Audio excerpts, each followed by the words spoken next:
सोप्या भाषेत सांगायचं झालं ना, तर लिंग म्हणजे नामाला दिलेली एक ओळख. जसं की ते नाम पुरुष जातीचं आहे, स्त्री जातीचं आहे की या दोन्हीपैकी नाहीये.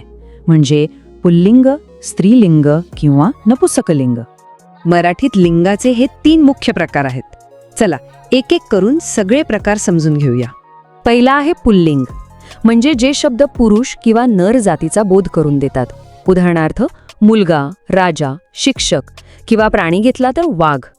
त्यानंतर येतो दुसरा प्रकार, स्त्रीलिंगी, म्हणजे जे शब्द स्त्री किंवा मादी जातीबद्दल सांगतात.